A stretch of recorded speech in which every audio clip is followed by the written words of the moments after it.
Wait! Before we start, do you want a bundle of 30 printable English PDF cheat sheets? Teaching you words and phrases for conversations for free? Then click the link in the description and sign up for a free lifetime account to get access.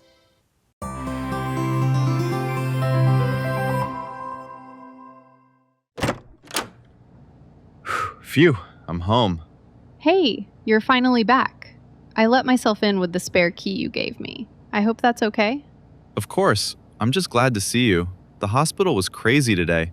I was on my feet for 12 hours straight. My legs feel like jelly. How was your day? Stressful. It's tax season, so everyone at the firm is panicking. I spent 6 hours staring at spreadsheets. My eyes are so tired. I really need a break. Me too. Actually, I was thinking about that on the way home. We have a long weekend coming up. Why don't we go somewhere together? Go somewhere? You mean like a romantic trip? Exactly. A weekend getaway, just the two of us. We both need to escape the city, the noise, the traffic, the concrete. I need some fresh air. That sounds amazing. Where were you thinking? Well, the weather is supposed to be perfect. Sunny, not too hot. I was thinking we could drive down to Blue Ridge Mountain Park. It's only about a 3-hour drive from DC. Oh, the mountains? That does sound pretty. The leaves are probably changing color right now. It would be great for photos. Right? And I really want to go climbing. There's a great trail called Eagles Peak. It's a bit steep, but the view from the top is incredible. Climbing? You know I'm not a big fan of heights, right? Don't worry, you don't have to climb the big rocks. You can just hike the trail. It's good exercise.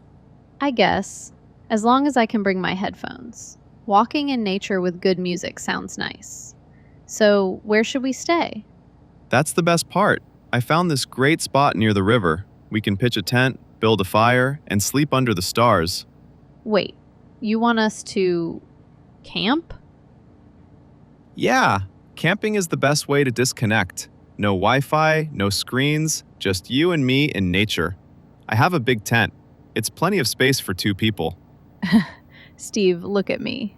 Do I look like a camper? Come on, Angela. It'll be fun. Think about it. Roasting marshmallows over a fire, listening to the river while we sleep. It's very romantic. You know what else is romantic? A mattress. A real mattress. And a hot shower. But hotels are so boring. You just sit in a room. When you camp, you're part of the environment. Plus, we can wake up with the sun. I don't want to wake up with the sun. I want to wake up when I'm ready, preferably after a coffee from a machine I didn't have to build myself. It's not that hard. I'll do all the work. I'll set up the tent. I'll cook the food. You can just relax by the fire. But what about the bugs? If I sleep outside, I'll wake up looking like a red balloon. And what about the bathroom situation? There are facilities at the campground. It's not totally wild. They have toilets. Are they clean? Usually. Usually isn't good enough. I work hard, Steve. When I go on vacation with my boyfriend, I want to be more comfortable than I am at my apartment, not less. I want to relax my muscles, not sleep on the hard ground. I have sleeping pads. The ground isn't that hard. It's still the ground. I'm sorry, but if I'm going away for the weekend, I need amenities. I need a private bathroom. Okay, I get it. You like comfort. But we also need to think about the cost. We agreed to split the cost of this trip 50-50, right? Yes, of course. I always pay my share. Right. And I know you are saving for a new car, and I'm saving for my nursing certification exams. We are on a budget. That is true. So, look at the numbers. The campsite costs $20 a night. That's $10 for you and $10 for me. That is very cheap. If we stay at a hotel near the mountain, it's going to be expensive, probably $200 a night, maybe more because it's a holiday weekend. 200? Let me check on my phone. Okay, let me look at this travel app. Blue Ridge Area Hotels. You're right. The prices are high. The Grand Mountain Hotel is $250 a night. See? That's $125 each just for one night. That is too much for me right now. That is a lot. But look at this one, the Roadside Inn. It's only $90. That's $45 each. The Roadside Inn? I know that place. It's right next to the highway. It's noisy and the rooms smell like old cigarettes. That is not the romantic weekend I imagined for us. Okay, fair point. I don't want to stay somewhere dirty. But I really don't want to sleep in a tent, Steve. If I sleep on the ground, my back will hurt and I'll be grumpy all weekend. I definitely don't want a grumpy girlfriend. Then we need to find something else. I'm willing to pay a little more for a bed, but I agree. The luxury hotel is too expensive for us to split. There has to be a compromise. What about a cabin? A cabin? Yeah, it's like a house, but rustic. It's usually cheaper than a big hotel, but it has a roof and a bed. Does it have a bathroom? Most of them do. Let's search for cabins near Blue Ridge. Look at this list. There are a few options. Click on that one, the Pine Cone Cottage. Okay, it says, charming rustic cabin, 1 bedroom, kitchenette, private bathroom with shower. That sounds promising. How much is it? It's $150 a night. That would be $75 each. That is okay. It's at the top of my budget, but I can do it. Where is it located? Located deep in the forest, 5 miles from the main road. That sounds scary. Is it safe? It's safe, but it says there is no electricity. It uses gas lamps. No electricity? So I can't charge my phone? Or use a hairdryer? Probably not. Next option, please. I need electricity. You are very demanding today. I just know what I like. Oh, look at that one. Glamping at River's Edge. Glamping? It stands for Glamorous Camping. I know what it means. It means expensive camping. Just look at the pictures. It's a permanent tent, but it's on a wooden platform. It has a real king-size bed inside. And look, it has electricity and a small heater. Does it have a bathroom? It says, private bathhouse just 10 steps away. That's not bad. It's close to nature, which I like. I can still hear the river. And it has a real bed, which I like. How much is it? It says $120 a night. So $60 each. That is very reasonable. It fits both of our budgets. Let me see the location. Oh, this is perfect. It's right at the bottom of the hiking trail. I can wake up and go climbing immediately. And I can sit on the little deck, drink my coffee, and read a book while you climb. It sounds like a good compromise. You get your bed, I get my nature. Shall we book it? Let's check the reviews first. I know you never book anything without reading the reviews. You know me well. Scroll down. What does Traveler123 say? We stayed here last month. The bed was super comfortable. The sound of the river was lovely. The owner, Mrs. Higgins, makes fresh muffins for breakfast every morning. Fresh muffins? Okay, I'm sold. I love muffins. Wait, look at this one. Nature Lover 99 says, great location, but bring bug spray. The mosquitoes are hungry in the evening. We can handle mosquitoes. We just need to buy some strong spray. Also, the Wi-Fi is very weak. You can only send texts, no streaming video. That's actually good. We are supposed to be having quality time together, right? No working on spreadsheets this weekend. You're right. I can live without streaming movies for 2 days. As long as I have you, I'm fine. That was cheesy, Steve, but sweet. Is there a grill? I really want to cook dinner for you outside.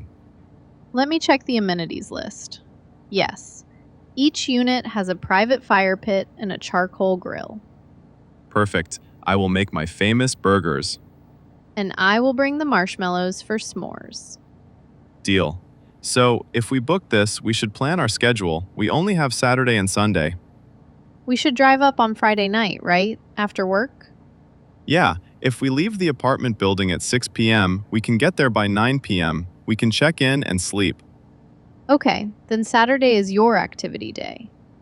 Saturday morning, we wake up early. I'll go for my climb. It takes about 4 hours to go up and down. 4 hours? Okay, I will sleep in, have those fresh muffins, and maybe take a short walk near the river. I'll meet you for lunch. Great. For lunch, we can go into the little town nearby. I heard they have a really cute pizza place with outdoor seating. It's like a lunch date. I love pizza. What about Saturday afternoon? There is a lake nearby. We could rent a canoe? A canoe sounds fun. It's relaxing, and I don't have to walk uphill. Then Saturday night, grilling and fire pit. Just us. Sunday morning? Sunday is your choice. What do you want to do? I saw a sign online for a local market. They sell antiques and local crafts. I want to look around. Shopping? It's not a mall, Steve. It's local culture. Plus, I want to buy a gift for my sister. Okay, fair enough. We can do the market. And then we need to drive home by afternoon so we can get ready for work on Monday. That sounds like a perfect weekend, a mix of action and relaxation. Okay, I'm clicking book now. I'll put it on my credit card to get the points. It's done. We are going glamping. I'll send you a screenshot of the receipt, and you can transfer your half to me later. Sounds good. I'll send the money tonight. I'm really looking forward to this. We should make a packing list so we don't forget anything. Good idea. Let's start with clothes. I need my hiking boots, thick socks, and my climbing gear. I'll bring my sneakers, jeans, and a warm sweater. It gets cold in the mountains at night, right? Definitely. Bring a rain jacket too, just in case. Rain jacket. Check. What about toiletries? Toothbrush, toothpaste. Shampoo, soap, sunscreen, and the bug spray. Don't forget the bug spray. I'll write it down in big letters. Bug spray. What about food? We need to go to the grocery store before we leave. Yeah, we need hamburger meat, buns, cheese, ketchup. Since you paid for the booking, how about I pay for the groceries? That sounds fair. Just make sure to buy the good cheese. I will. Oh, and coffee. Do they provide coffee? The reviews said there are muffins, so there is probably coffee. But let's bring our own just to be safe. I know you get a headache if you don't have your specific brand. You know me so well. I think that's everything. Oh, wait, the first aid kit. Angela, I'm a nurse. I am the first aid kit. I know, but do we need supplies? Bandages? I have a small kit in my car. We'll be fine. I feel better already. Just having a plan makes the stress go away. Me too. It's going to be great. Just you, me, the river, and a comfortable bed. The perfect compromise. Thanks for finding the place, Steve, even if I was difficult about the camping. You weren't difficult. You just have standards. I appreciate that. It ensures we don't end up sleeping in a swamp. Exactly. Okay, I should probably go back to my apartment and start packing. Or we could order some takeout first, since we are celebrating booking the trip. That sounds tempting. Thai food? Thai food it is.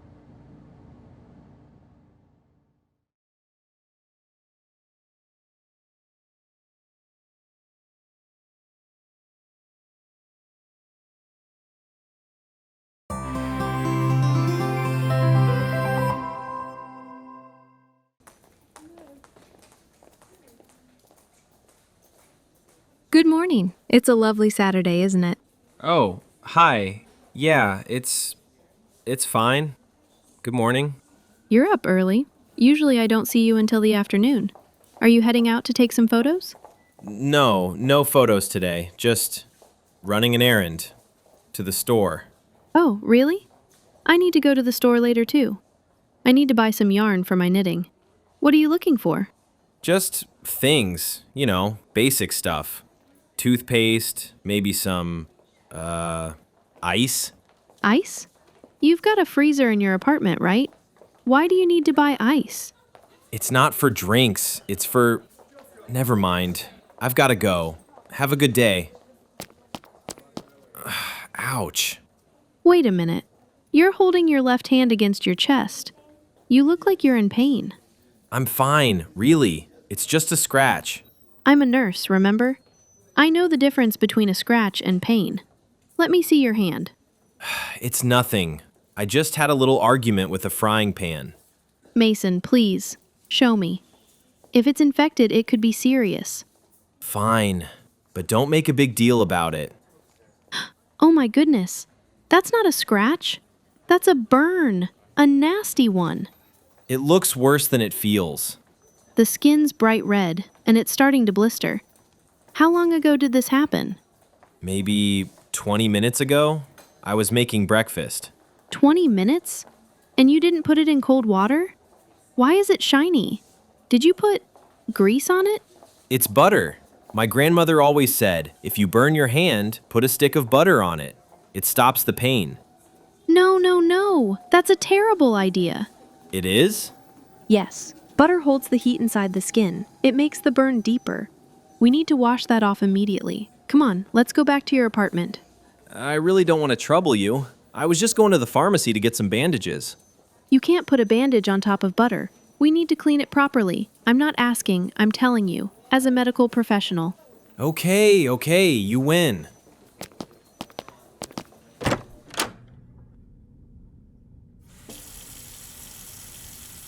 Okay, put your hand under the water. The water should be cool, but not freezing cold. That stings! I know, but we have to get the butter off and cool the tissue down.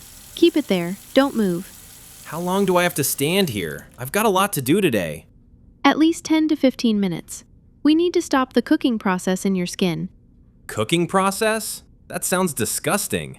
It's true. A burn continues to damage the skin even after you take your hand away from the fire. The heat stays in the tissue. The water takes the heat away. Fine, 15 minutes. I guess I can wait. So, tell me, how did this happen? You're usually very careful.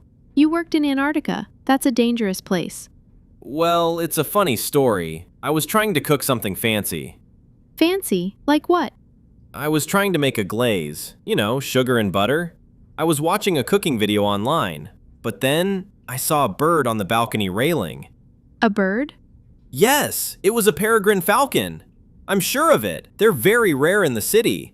I grabbed my camera with one hand, and without looking, I reached for the pan with the other hand. Oh, Mason, you and your photography. You've got to focus on one thing at a time. I know, it was stupid. I want to be a chef one day, you know, but a chef with burned fingers isn't very useful. Accidents happen to everyone, even professional chefs. The important thing is knowing how to treat it. So, butter is bad. What about ice? Should I put ice on it later? No, definitely not. Ice is too extreme. It can damage the skin cells because it restricts blood flow.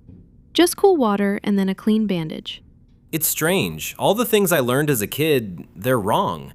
Medical knowledge changes. We learn new things all the time. That's why I'm here in DC doing this exchange program, to learn different methods. Is it really that different? A burn is a burn, right? Whether you're in New Jersey or Washington, D.C. The injury's the same, but the system is different, and the way people react is different. How do you mean? Well, at my hospital in New Jersey, Penn Medicine, it's a very large teaching hospital. We have the newest technology for everything. But sometimes it feels a bit automatic. Here in DC, in the clinic where I'm working, we see patients from all over the world. We have to spend more time explaining things. We have to understand their culture. Like explaining to a stubborn guy why butter's bad? Exactly. In some cultures, people use toothpaste on burns. In others, they use oil or egg whites. Egg whites? That's a new one. It's surprisingly common. But as a nurse, I have to respect the patient, but also teach them the science. It's a balance. I guess I'm just old-fashioned. When I was at Byrd Station in Antarctica, we didn't have a lot of supplies. We had a doctor, but he was more like a general mechanic for humans. We used whatever we had. It must have been very hard, being so far away from a real hospital. It was scary sometimes. If you got really sick, they had to fly you out. But the weather's often too bad for planes, so you learn to just deal with it. You ignore the pain. I understand. That's survival mode. But you aren't in Antarctica anymore, Mason. You're in a nice apartment building. You don't have to just deal with it. You can ask for help. Yeah, I guess old habits are hard to break. I hate going to doctors here. It feels like a business. They make you wait for hours, then they talk to you for 2 minutes, and then they send you a huge bill. I know. The American system can be frustrating. It's complex and expensive. That's something we talk about a lot in my exchange program. How to make it better for patients. How to make it more human. Well, having a neighbor who's a nurse helps make it more human. I try my best. Okay, let's check the time. It's been 12 minutes. How does it feel? Better. The stinging stopped. It just feels numb now. That's good. Let's do 3 more minutes just to be safe. Oh, that's my oven timer. You've got something in the oven? Don't worry, it's just bread. I was baking bread to go with the glaze. Can you, take it out for me? Sure, I'll save the bread. You stay at the sink. Wow, that smells delicious. You really are a chef. I try. I'm thinking about changing careers, leaving the prospecting business. I want to cook for people. It makes them happy. I think that's a wonderful idea. It's certainly safer than mining for rare earth minerals. Well, usually safer. Usually. Okay, the hand is dry. I'm going to apply this antibiotic ointment. It prevents infection. Okay. And now I'm wrapping it with a sterile gauze bandage. Not too tight, we want the blood to flow. You're very good at this. Your hands are very steady. Thank you. It helps with my hobby too. Oh, that's right. You mentioned knitting earlier. You do handcrafting? Yes, I love it. Knitting, embroidery, crochet. It's very relaxing after a long shift at the hospital. What are you making right now? I'm trying to make a sweater for my sister, but I'm having a problem. A problem with the knitting? No, the knitting's fine, but I want to sell some of my work online to make a little extra money. But my photos look terrible. Your photos? Yeah, the colors never look right. The yarn looks brown instead of purple, and it's always blurry. I just use my smartphone, but I don't know how to make it look professional. Ah, well, Margaret, today's your lucky day. Why is that? Because you just saved the hand of a very good photographer.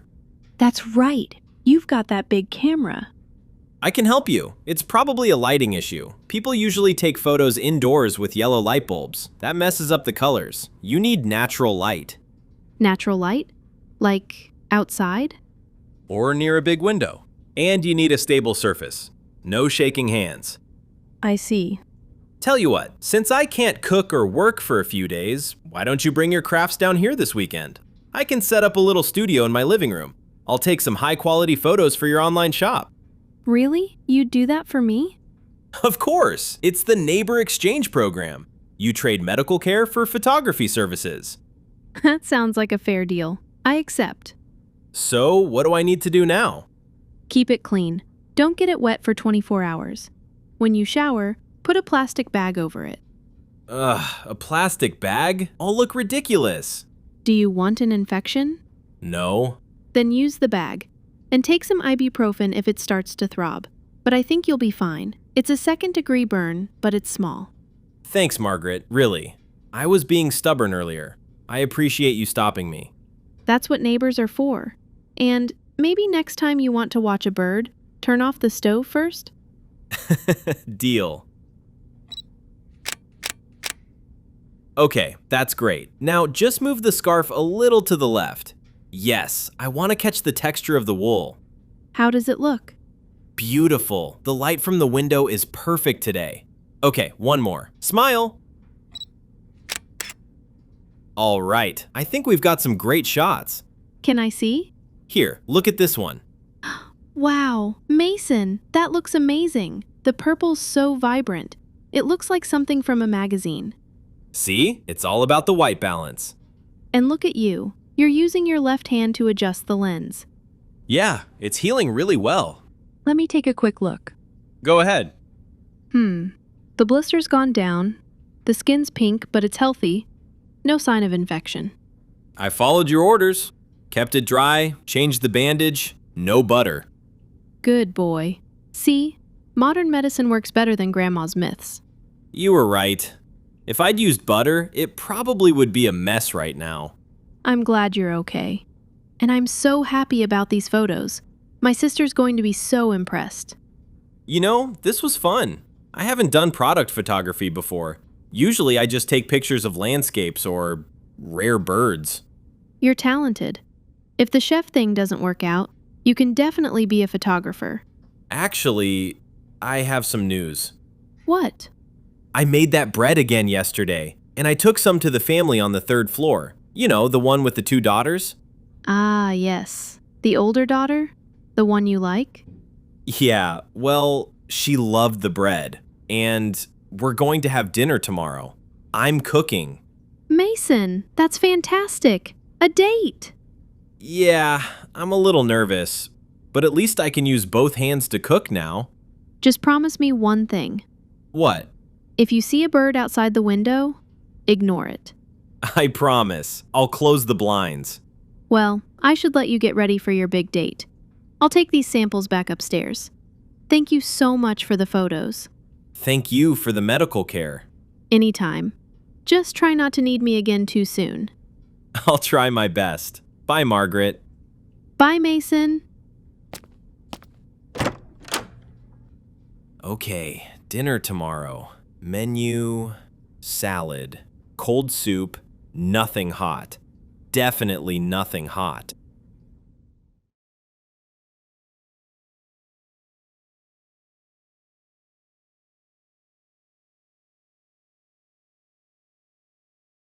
Hi everybody, my name is Alicia. In this video, I'm going to talk about 8 ways to use the preposition for. Let's get started. Okay, the first use is purpose. So we use for to express the purpose or the use of something. We can use this to talk about places, the purpose of a place, the purpose of an object, and so on. So let's look at some examples. First, this textbook is for my science class. So here, for is before my science class. In this sentence, this textbook, our subject, matches with my science class. So we show that the use or the purpose of the textbook, the thing that the textbook is used for, or the thing that the textbook is used to do, is my science class. In this case, we're not talking about an action, we're talking about an object and the thing the object is used for, the thing that the object is used to do. So in this case, to study for my science class. Okay, let's look at another example. The conference room is for meetings. So here we have for before meetings. This shows the purpose of the conference room is meetings. This is another way to understand this sentence. Again, we have our subject here, the conference room, and the part following for, which shows the use of the subject. So we can kind of think of these 2 parts of these sentences as kind of a pair, kind of matching. So the thing and the thing that it is used to do. Okay, one more. Here's an idea for a new product. Here's an idea for a new product. So this sentence is expressing a new product as like the purpose of the idea. So we can think of this in like brainstorming sessions as well. So when you think of, in this case, a new idea or a new concept, you are sharing your concept and the purpose of that concept at the same time. So here's an idea for a new product. So this is expressing the purpose of the idea or the use of the idea in this case. So these are some different ways that we express the purpose or the use of something with for. Okay, let's continue to the second use of for this lesson. The second use is duration. So duration means length of time. Let's look at the examples here. First, he has lived here for 6 years. He has lived here for 6 years. So please note, when you use this for, you need to use the plural form of the, in this case, years that follows. So when we use our time measurement, like year or hour, minute, second, and so on, we need to use the plural form here, as long as it's not 1. Of course, if it's 1 year, we need to use just the singular form. But generally, we need to use the plural form in sentences like these that express a duration of time, a length of time. So we cannot use to here. He has lived here 6 years is incorrect. For is used to talk about the length of time. Let's look at the next example sentence. They talked for 2 hours. They talked for 2 hours. Again, we have for before our duration, our length of time, and we're using the plural form, 2 hours. Okay, so they talked for 2 hours. This means their discussion was a 2-hour time period. That was the duration of their talk. Okay, one more example of this. We waited for about 15 minutes. We waited for about 15 minutes. Here we have for before about 15 minutes. So if you want to make a guess or express something close to this time, you can use about in this position. Don't put about before this. We waited about for 15 minutes. No, don't do that. Put it before the duration of time. We waited for about 15 minutes is perfect. So we can use for to talk about duration as well. It's usually very clear when we are using for to describe duration because there's this kind of length of time expression after the preposition. Okay, great. So let's continue to the next use of for. The next use of for, number 3, describes a status or a condition.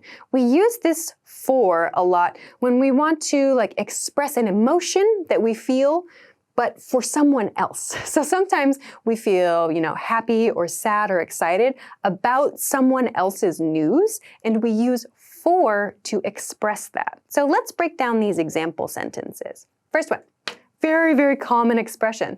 I'm so happy for you. I'm so happy for you. So this sentence means I feel very, very happy because of something that happened in your life. So we do not use to express this. Sometimes I see learners say something like, I'm so happy to you, but we do not express it in this way. We say, I'm so happy for you.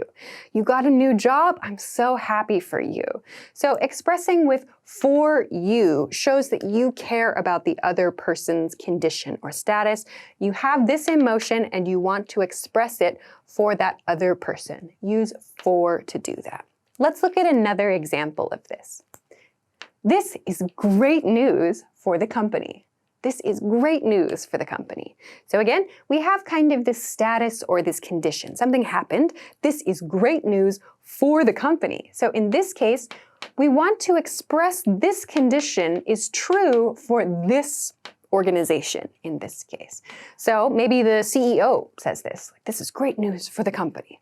So this means that this condition or this status is something that we want to make clear is for this, kind of the destination of this feeling or this condition is the company. So it's not me, but it's the company. I feel this way, but it's about the company. So we use for to do this. Again, not to.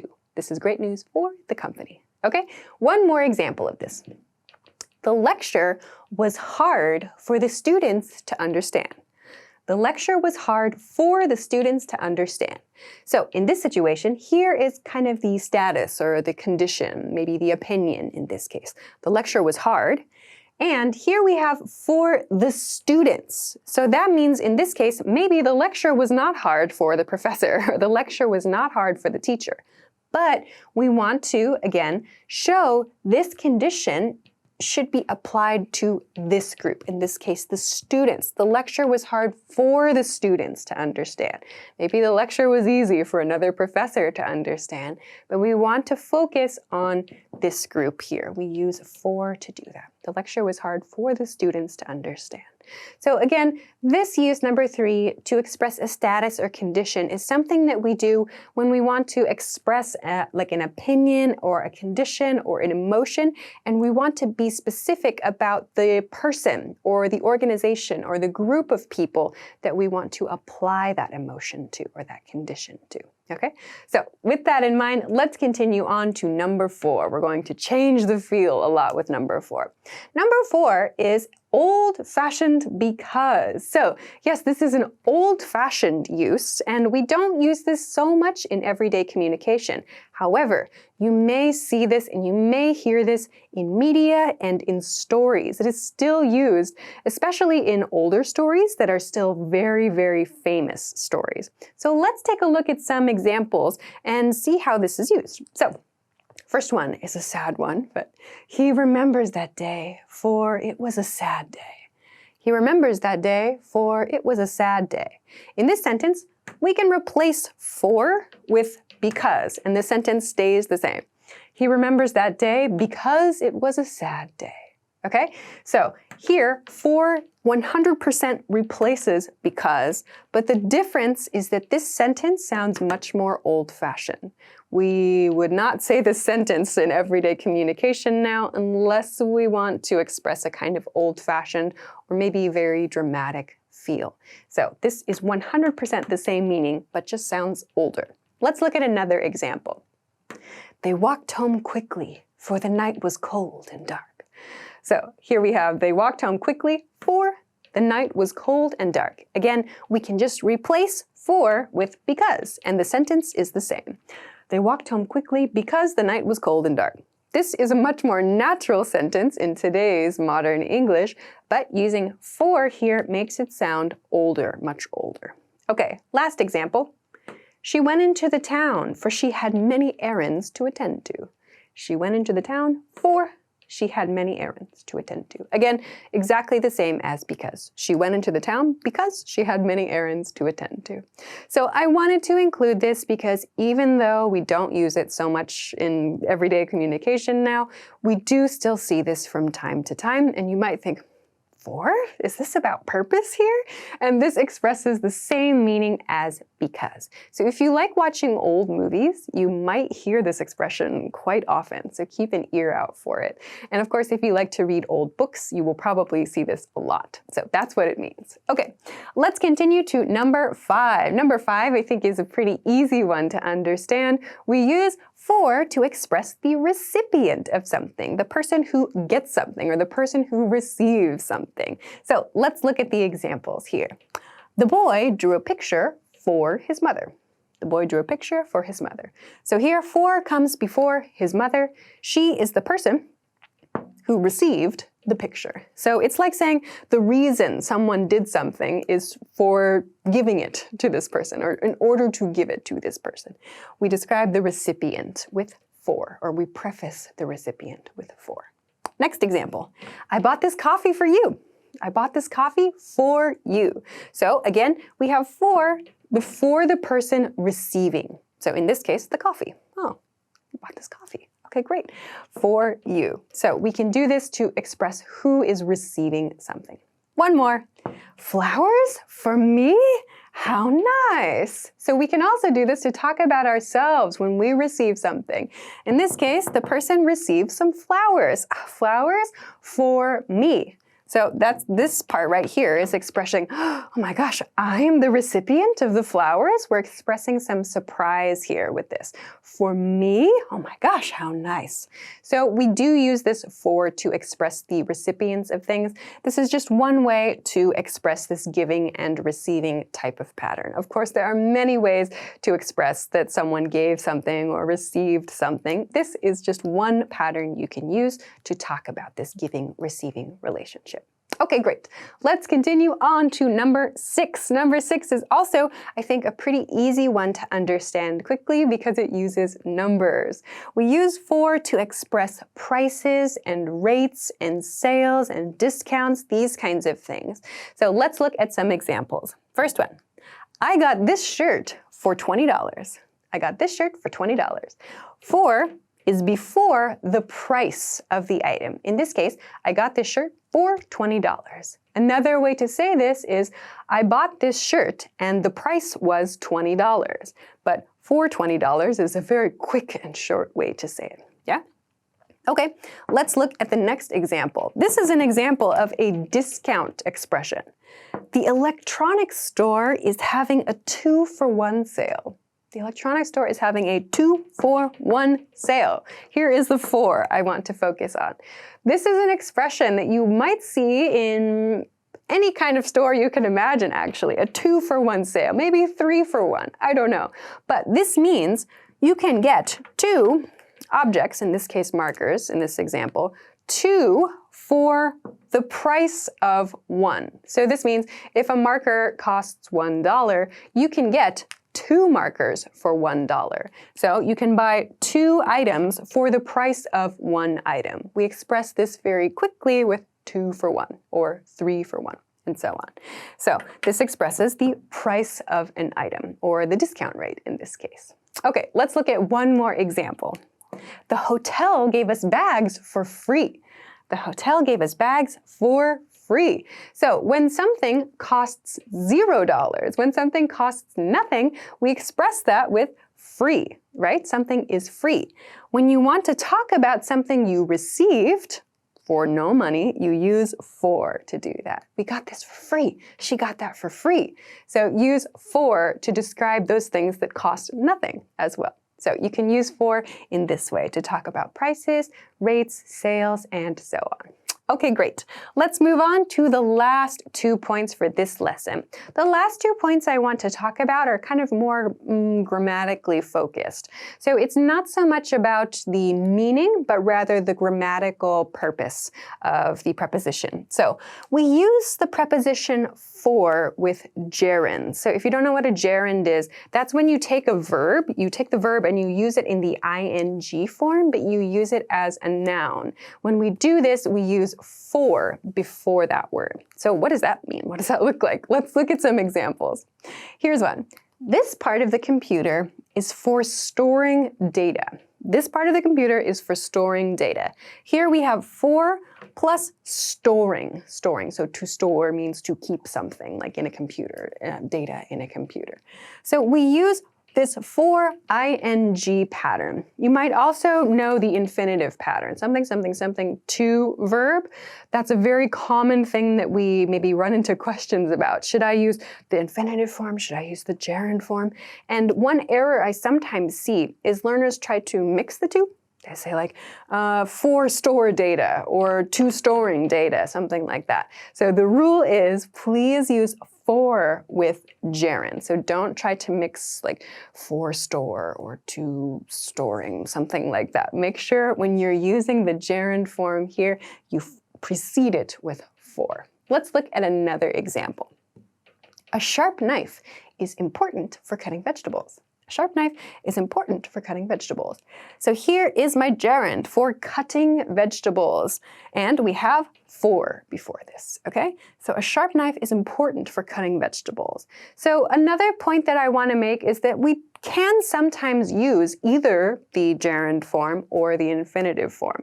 And depending on the verb, we can choose between the two. Sometimes both are totally fine to use. Sometimes you need to use one or the other. And in those cases, in the cases where you can choose either one, it's up to you. But you kind of may tend to notice that these sentences are they have kind of the feeling of explaining something to someone. So we maybe don't use these so much unless we want to kind of teach someone how to do something, or we're describing the steps in a process like these two. We're teaching someone about computer maybe building or something like that. Or in this one, we're talking about how to cook something or maybe basic cooking techniques. So you might find that these are used a little bit more when we're instructing someone. So it's a little bit more professional maybe, or a little bit more polite. So depending on the situation, you may also hear some different people making different choices with their grammar. But just be aware of the differences between the two, and that sometimes we can use both the gerund form or the infinitive form. Anyway, let's continue to the last one. GPS tags are used for tracking wild animals. GPS tags are used for tracking wild animals. Here's tracking, for tracking. So tracking, to track something, means to regularly check the position of something. Like on your phone, right? You can do GPS tracking of your position, hopefully at any time. So GPS tags are used for tracking wild animals. Again, we have kind of this feeling that someone is explaining something new to us with this sentence. So this is one very, very common use of for. Again, this is a more grammatically focused use of for, so we don't need to think about it so much like a specific meaning, but a general feel that we have when we're using it in front of a gerund is that we're talking about the use of something, and we're kind of explaining that use of something, sometimes to someone who's learning for the first time. Okay, so with that in mind, let's go to our last very quick point, number 8. I wanted to include some questions, some key questions that use for to ask about the purpose of something. So, for example, this is a very common one. What for? What for? This question means why. So for example, if someone asks you for something really strange, like they say, hey, can you buy me a drill at the store? You might think, what for? So a drill is something that you use for construction projects. And you might think, what? Why? Another way to ask that question is what for? This is kind of like saying, what is the purpose of that thing? Or for what purpose do you need that thing? So these are different ways that we can ask that why question. It's also kind of like saying, what are your plans for that object? So if someone asks you for something surprising, you can respond with, what for? So you want to know more about what they're going to do. So there are a couple of other patterns that we commonly use this with. So generally, you might hear this what something something for type question, and we can substitute a couple of different phrases in the middle here. But I want to introduce two that are very, very common. The first one that follows this pattern is, what do you need that for? What do you need that for? So again, in the drill example, it's like, what do you need that for? So what is the reason that this is necessary for you? You're asking for the purpose, some kind of explanation. And another one, a past tense one, what did you do that for? What did you do that for? So in this case, it's a past tense thing. We're surprised by someone's actions. What did you do that for? Tell me the purpose of that action. What was the purpose of that action? So you might see these what something something for questions, and these are asking for a reason or a purpose for something. So this is another way to use for. All right, that is everything that I want to cover in this lesson. We talked about many different meanings, and we also looked at some grammatical uses of the word for. So I hope that you got a good refresher about how to use this preposition. But of course, if you have any questions or comments, or if you want to practice making some example sentences, please feel free to do so in the comment section of this video. Also, don't forget to like this lesson and subscribe to the channel if you haven't already. Also, check us out at EnglishClass101.com for some other things that can help you with your English studies. Thanks very much for watching this lesson, and I will see you again soon. Bye! Hi everybody, my name is Alicia. In this video, I'm going to talk about 6 ways to use the word as. Let's get started.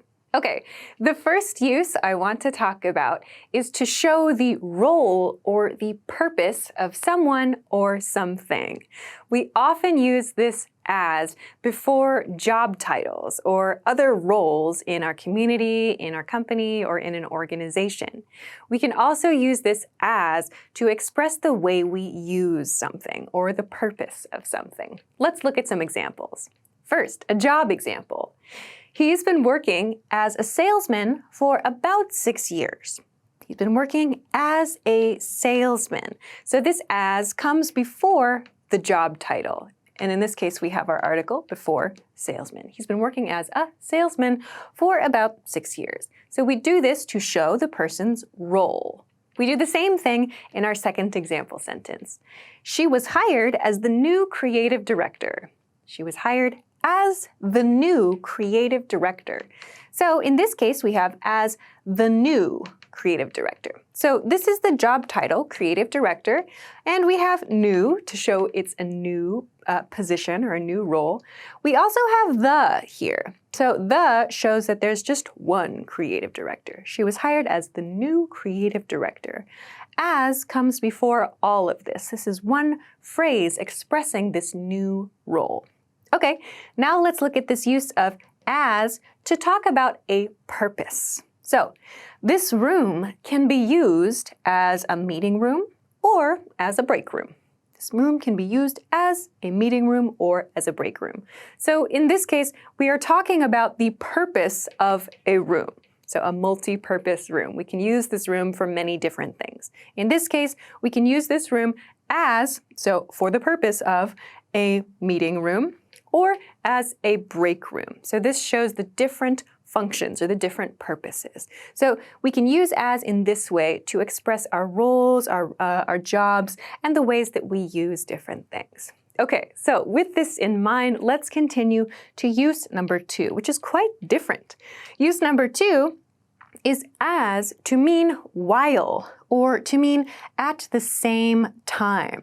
So in this case, we have two things occurring at about the same point in time, and we want to express that. So first example here, they arrived as we were leaving. So these two actions are they arrived, past tense, as we were leaving. So this means maybe we're in the process or we were in the process of leaving. We were still there, but we were just about to go. So we connect these with as to show that these two situations or these two actions happened at about the same time. So we can think of this as kind of like while or at the same time. Let's look at the second example. The fire alarm started ringing as we sat down in the restaurant. The fire alarm started ringing as we sat down in the restaurant. So again, we're showing two actions happening at about the same time. So the fire alarm started ringing at the same time as we sat down at the restaurant. So we use as to do this. Please note we cannot replace as with while here. For example, the fire alarm started ringing while we sat down in the restaurant. We wouldn't use it in this way. While we tend to use with progressive actions that are happening at the same time. So we tend to use while when we talk about two continuing actions happening at the same time. We're seeing in these situations, in these cases, we have a simple past tense action and a progressive action. Same thing here, a simple past tense action and a progressive action. So we don't use as and while in exactly the same way, but they do communicate the same feeling of two things happening at about the same time. Okay, let's look at the last example. She smiled as she walked across the stage. She smiled as she walked across the stage. So in this case, we have, again, a simple past tense action. And in this one, the second part, we also have a simple past tense action. So in this sentence, we might hear some people using while in place of as in she smiled while she walked across the stage. That's because these parts match in terms of the grammar, in terms of the tense used. But me personally, I think I would probably still use as in this case instead of while, because while sounds a little more natural if we use it with the continuous or the progressive form. So for example, she was smiling while she was walking across the stage. Might sound a little bit more natural. But in this case, I would use as to mean these two things happened at the same time. Okay, great. So we have our first two uses showing the role of someone or the purpose of something. And we have two things happening about the same time, or the two things happened at about the same time. Let's go to use number 3 now. So use number 3 is to express a cause and a result. So in this use, we are connecting some kind of action and that expresses the cause of something. And then we also see the outcome or the result of that thing. I want to note that this use is a little bit formal. It may even sound a little bit old-fashioned, but we do still use it from time to time, so it's important to understand this use. So let's look at the examples. First, he went to bed early as he had an important meeting in the morning. He went to bed early as he had an important meeting in the morning. So here we have our two independent ideas. He went to bed early, one, this is the action, as he had an important meeting in the morning. This is the cause of this result, okay? So we have the reason for something. You can think of this as in the same way as because, right? He went to bed early because he had an important meeting in the morning. So typically in today's English, we use because a lot in this position. But every once in a while, we maybe want to sound a little more formal or a little old-fashioned. Every once in a while, we use as to express the same idea. Again, we have this cause and result relationship. Let's look at the next example. She prepared a mountain of food as she was expecting many guests at her party. She prepared a mountain of food as she was expecting many guests at her party. So again, we have this cause-result relationship. She prepared a mountain of food. This is the result, the outcome. And why? She was expecting many guests at her party. This is the cause. So again, we can think of this as meaning because. She prepared a lot of food because she was expecting a lot of guests at her party. So as expresses the same idea. Okay, let's look at the last example for this group. They decided to move to a bigger house as they were planning to have a family. They decided to move to a bigger house as they were planning to have a family. So again, we have this result and the cause. So again, we have this because type meaning here. They decided to move to a bigger house because they were planning to have a family. So again, although we use because a lot more in today's English, sometimes people still choose to use this as to connect their ideas that express the cause and the result of something. So it's good to know this one. Okay, great. Let's continue to number 4. Number 4 is very interesting. We use this use of as to express two changes happening at the same time. So this is a bit different from point number 2. I talked about two things that happen at about the same time, two separate actions. The key here with number 4, though, is that two things are changing at the same time. For example, two things are increasing or two things are decreasing, or maybe one thing is increasing and the other thing is decreasing at the same time. The key with this use is change, and we'll also see there are some specific grammar patterns we tend to use with this type of as. So let's take a look. First one, as you get older, it gets harder and harder to lose weight. As you get older, it gets harder and harder to lose weight. So this is expressing as you get older, so as your age increases. We are talking about one change here.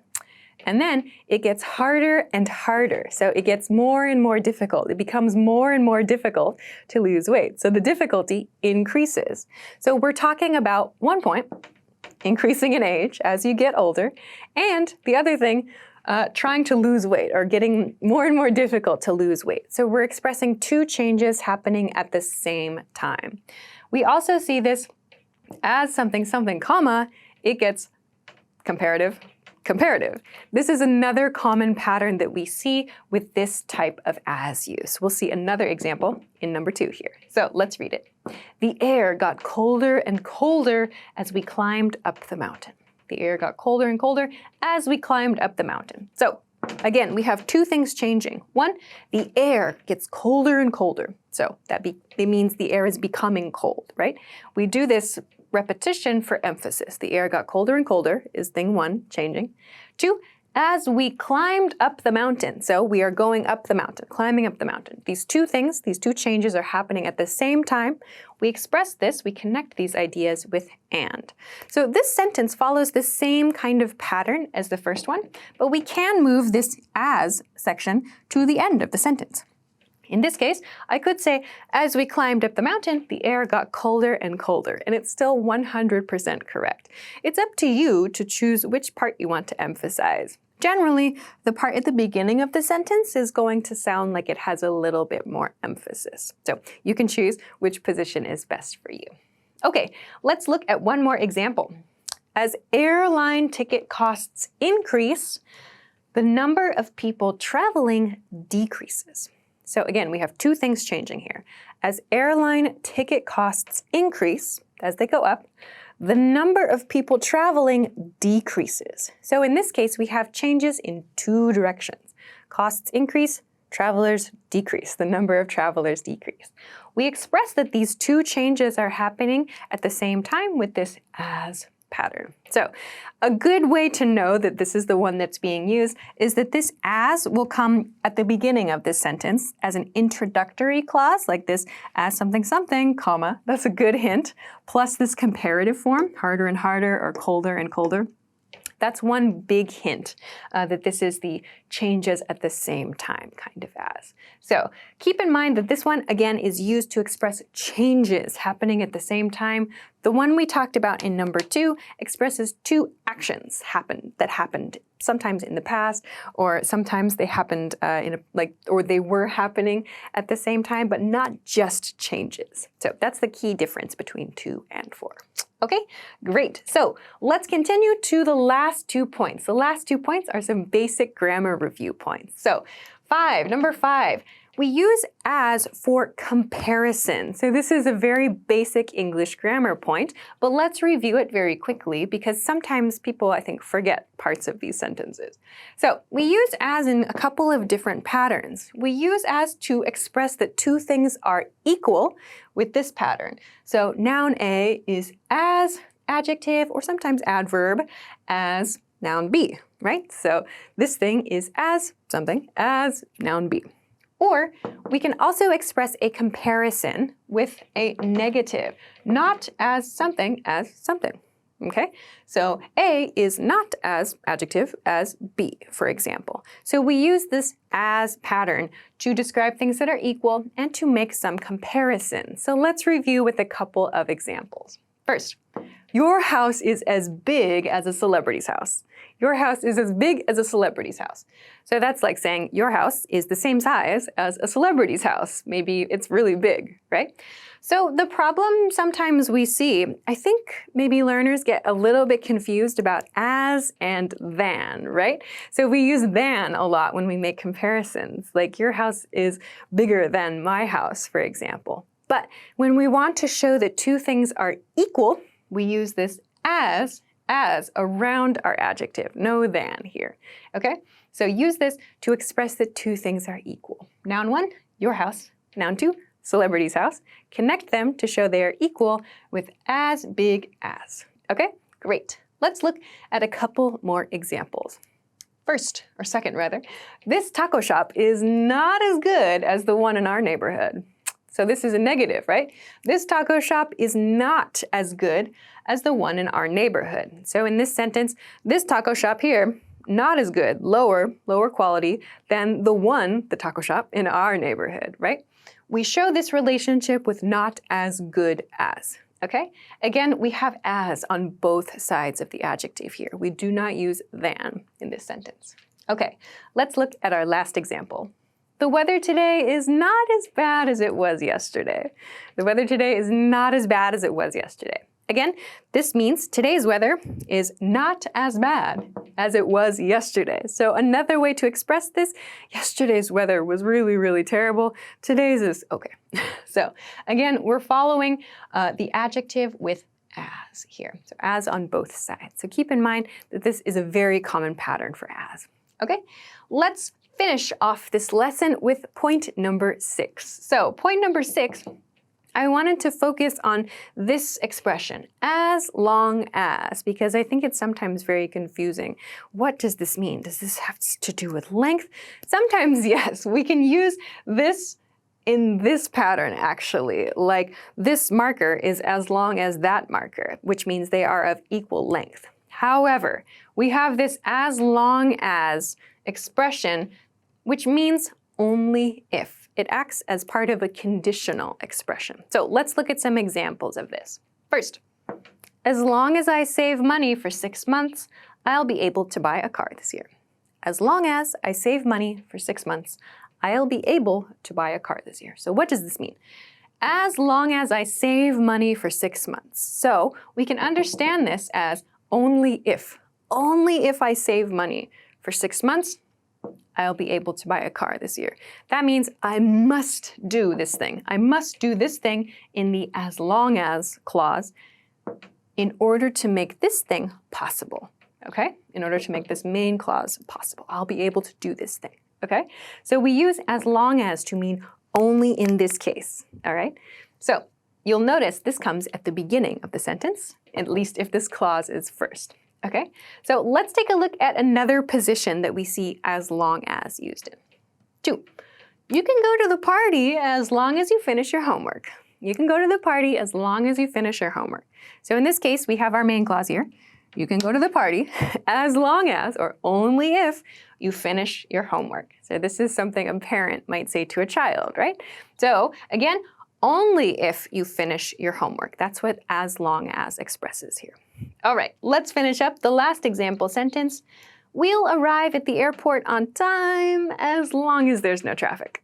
Okay, once more. We'll arrive at the airport on time as long as there's no traffic. So again, we can replace as long as with only if to understand this.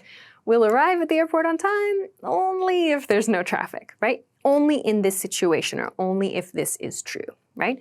So this is the use of as long as. We understand this as only if, and I hope that this helps you to see the different positions in the sentence that as long as takes in comparison to the comparative form of as long as. So pay attention to the location of as long as to help you understand whether it's a comparison or it's an only if construction. Okay, great. So those are 6 different ways to use the word as. They are very different. There are many very different uses of as, but I hope that this lesson gave you a good introduction to the various ways that we can put as into our sentences. So of course, if you have any questions or comments, or if you want to practice making some example sentences with the word as, please feel free to do so in the comment section of this video. Also, don't forget to like this video and subscribe to this channel. Also, don't forget to check us out at EnglishClass101.com for some other things that can help you with your English studies. Thanks very much for watching this lesson, and I will see you again next time. Bye! Hi everybody, my name is Alicia. In this video, I'm going to talk about how to make embedded questions in English. Let's get started. First, let's take a look at what an embedded question even is. What is an embedded question? An embedded question is a question inside another question or inside a sentence. Embedded questions are used to make questions softer or more polite. So in this lesson, I'm going to compare embedded questions, questions that are inside something else, with direct questions. So we can see how we need to change the questions in order to make this inside type of question. So let's start by making these 2 sets. So the first one is this direct question set. So here are some samples of just very, very basic direct questions. What time does the bus leave? What time does the bus leave? Very basic question, information question, right? Or who ate my sandwich? Who ate my sandwich? Again, very simple, basic question. One more, what is the password? What is the password? These are simple, basic, direct questions.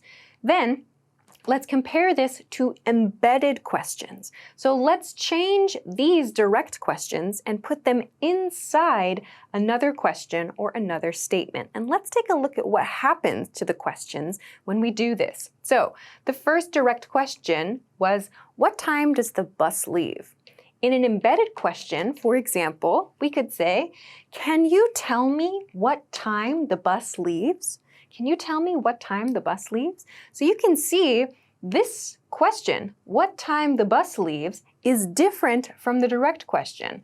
What time does the bus leave?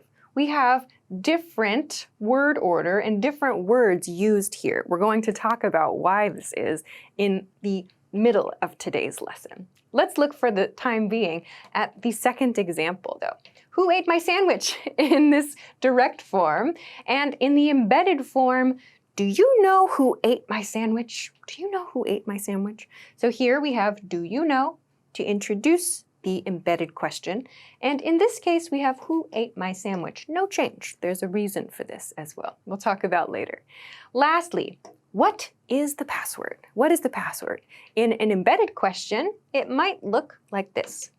I'd like to know what the password is. I'd like to know what the password is. So again, this part, the question, what the password is, this is different from what is the password. So we're going to break down the reasons for these changes and introduce the rules so that you can make your own embedded questions.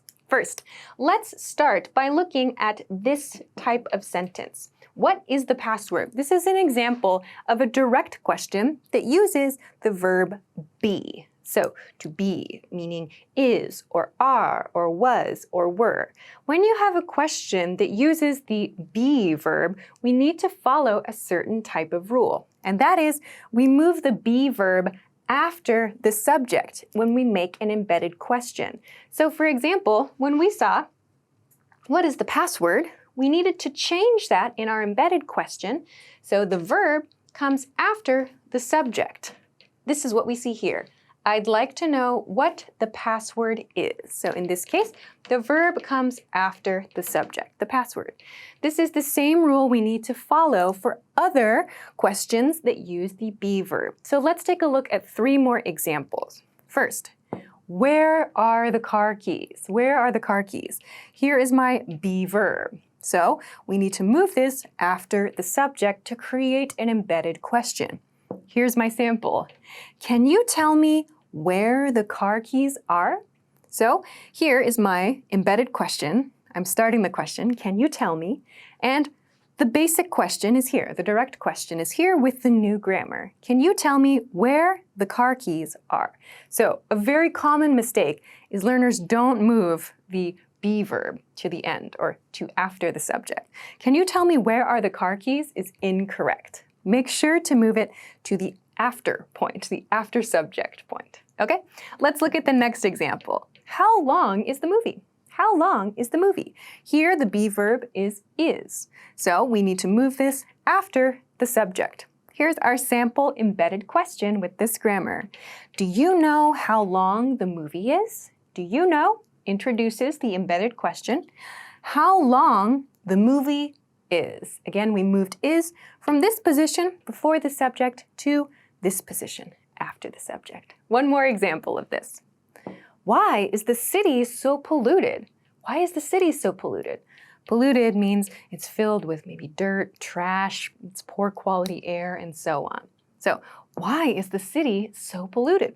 Again, we have this be verb here, and here's our subject, the city. So here's a sample embedded question.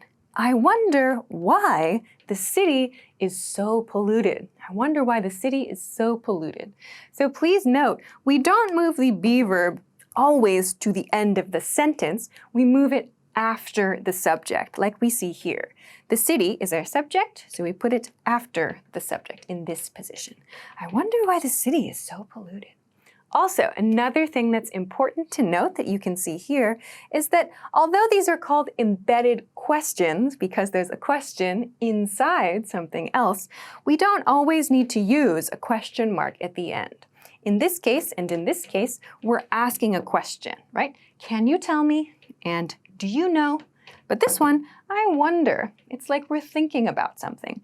I wonder why. This is not a question, so we use a period at the end of this. So keep this in mind. Sometimes it's a question, and we should use a question mark. Sometimes it's not, so just use a period, or maybe an exclamation point. Okay, great. So this is our first point about be embedded questions that use be. Now, let's take a look at another thing we need to consider. That's when our question uses the auxiliary or the helping verb do. So we saw an example of this here. What time does the bus leave? We saw this here. Here's my verb, our auxiliary does. We changed this to, can you tell me what time the bus leaves? So in this part, you might notice there's no does, right? Why is that? That's because of an interesting rule we need to consider. So in these cases, we remove that do or does or did, and we use the verb, the other verb that's in the question. So what does this look like? Here are a couple of quick examples. Our direct question, where did he go? Where did he go? In this case, we have past tense, yeah? Did. Right? And our verb here is go, right? So to follow this rule, we need to remove this auxiliary, this helping word, and we use the verb that's in the question instead. We also need to make sure this change uses the same tense as the original helping verb. So what does this look like? Here's a sample. Do you know where he went? do you know where he went? So do you know introduces the question. Where he went. We use went because it's the past tense form of the verb that was in the question before.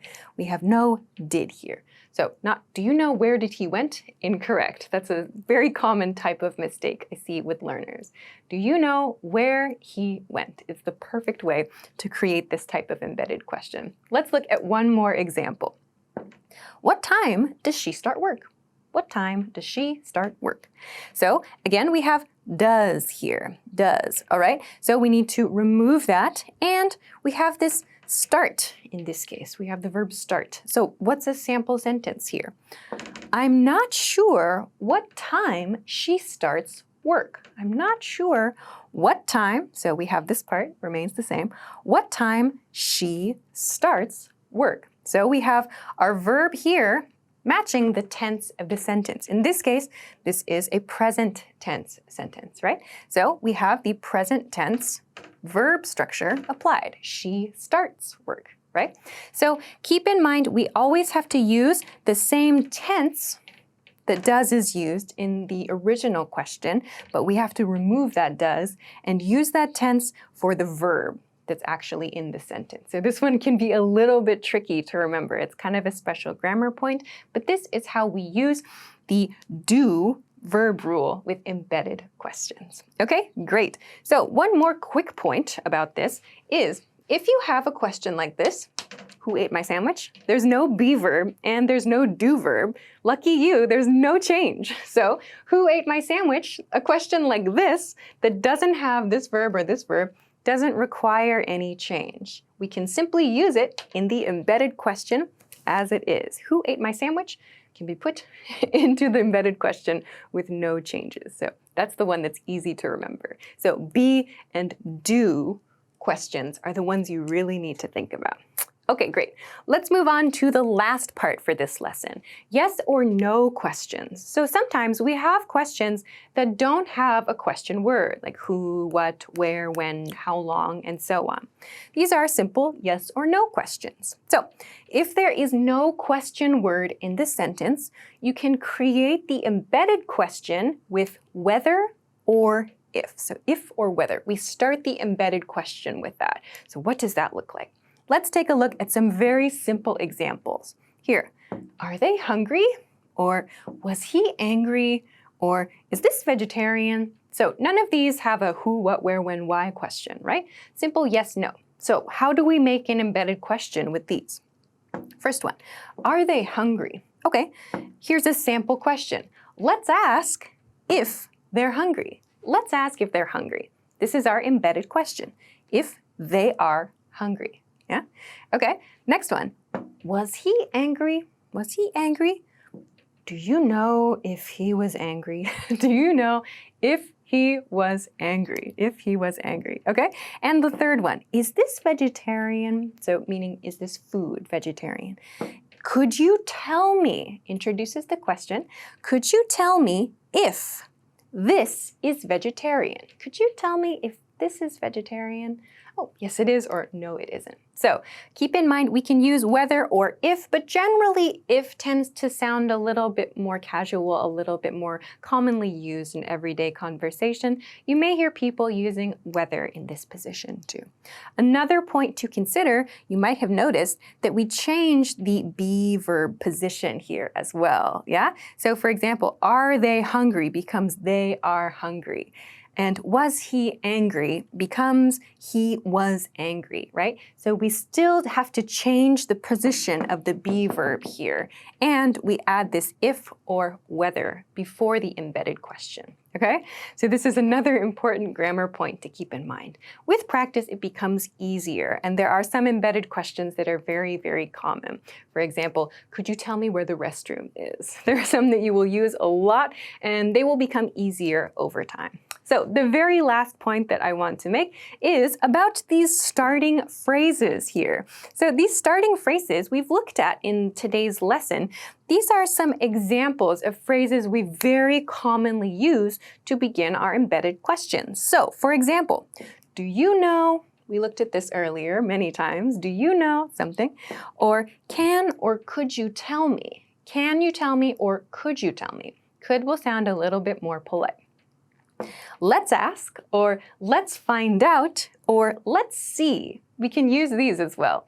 We saw this here. Let's ask if they're hungry, or let's find out if they're hungry. Let's see if they're hungry. So this is suggesting, let us do this thing. We want to find out some information. The next one is I wonder. I wonder. We saw this here. I wonder why the city is so polluted. So we can use this to kind of think out loud. And the last two, I'm not sure. I'm not sure. We saw this here. I'm not sure what time she starts work. So we can use this to express some uncertainty. And the last one, I'd like to know. I'd like to know. So when you want to politely request information, I'd like to know what time the bus leaves, and so on. So these are just some examples. There are some more as well, but these are very, very common. So I hope that this lesson helped you understand what embedded questions are, why we use them to sound a little bit more polite or to sound a little bit less direct. And I hope that you are able to make your own embedded questions following the rules we talked about in this lesson. Of course, if you have any questions or comments, or if you want to practice making some sentences with this grammar, please feel free to do so in the comment section of this video. Also, don't forget to give this video a thumbs up if you enjoyed it and subscribe to our channel if you haven't already. Also, check us out at EnglishClass101.com for some other things that can help you with your English studies. Thanks very much for watching this lesson, and I will see you again soon. Bye! Want to learn more words? There's an easy way to boost your vocabulary and speak more of your target language, and it doesn't involve memorization. In fact, all you need to do is press play and listen along as often as possible and get used to the language. What does this mean exactly? Stick around. How to get used to words so you can learn fast and skip the hard work. In this guide, you'll discover 1. How to get used to the language and learn without hard work. 2. Why listening along and increasing your exposure will boost your vocabulary. And 3. How extensive reading can help you learn words faster. But first, if you don't yet have access to our language learning system, sign up for a free lifetime account right now. Just click the link in the description to get your free lifetime account.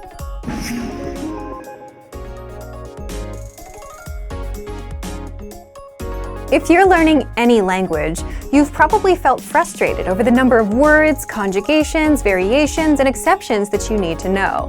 And sure, you need to know them, but that doesn't mean you have to study and sweat over them. There is an easier way to learn, and it's simply to get used to the language. And getting used to it just means you hear a word enough times to the point that you just know it naturally.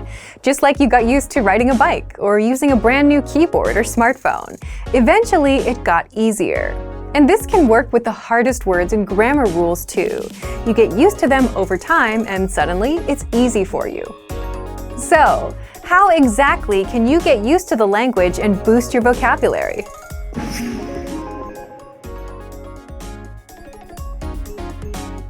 When you join, you automatically get a laid-out step-by-step pathway of lessons to follow. Just press play on a lesson, listen to a conversation in the target language. You hear it again with the translations. Then our teachers explain every word and phrase and grammar rule, and then you hear it one last time. And this is how you start getting used to all the words. You're exposed to it 3 times, which is enough to get the words settled into your brain. And then, when you move on to lesson 2, lesson 3, and so on, you'll encounter these words and phrases again, which is more exposure. So as long as you're taking the lessons and listening to the dialogues, you're getting used to the language over time. You can also re-listen to old lessons if you want, but if you don't, the dialogue tracks give you just the conversation of the lessons, no translations, so that you can review the conversations without retaking lessons and immerse yourself in the language. And you can re-listen to the conversations as much as you want to get used to all the words inside. Kind of like listening to a song until all the words are stuck in your brain.